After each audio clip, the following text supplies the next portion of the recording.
Magandang araw po sa inyo lahat. Ako po yung chairman ng MTRCB ngayon. Ako po si Ralph Tulfo, ang anak ni Rafi Tulfo. Ngayon, ilipat ninyo sa umaga ang mga heavy teleserye at k-drama, lalo ng Batang Quiapo. Idol mo ni Coco Martin? Ako hindi. Kami mga pro Duterte at pro Marcos supporter, galit kami sa inyo. Kayo mga pro kapamilya, hindi kayo na move on. Sana nandito may batas sa buong mundo. Sana may batas sa buong mundo. Kaya pwede ba? Gawin mong tama, wag lang gawin sa mali. Yan ang utos ko dito. Ang ating mahal na Pangulong Marcos at BP Sara. Kayo, mga pro kapamilya, pro Dilawan, nababaliw kayo sa mga mga puro sampal, puro patay, puro umiire sa gabi.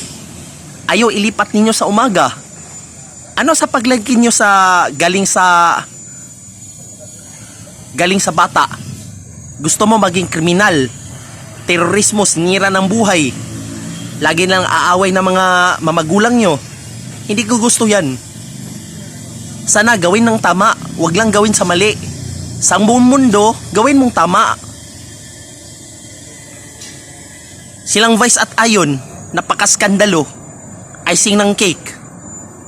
Hindi ka nahiya sa mga magulang at bata nyo?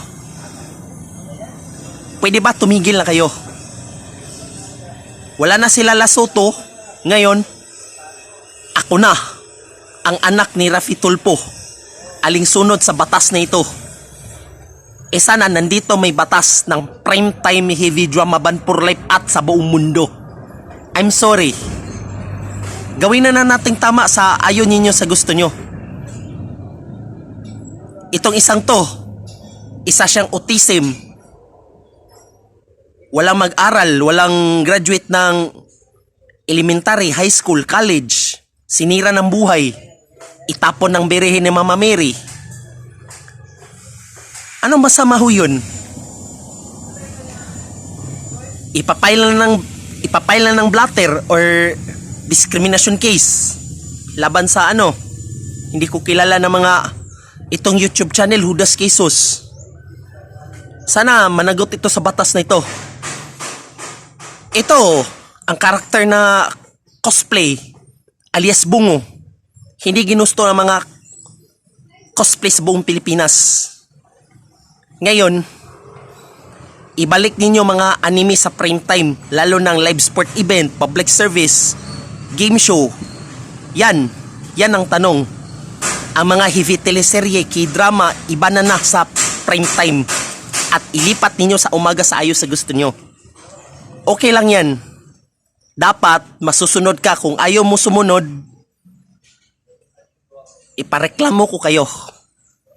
Mag-move on na kayo.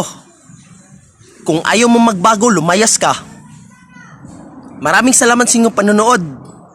Mag-ingat palagi. And God bless.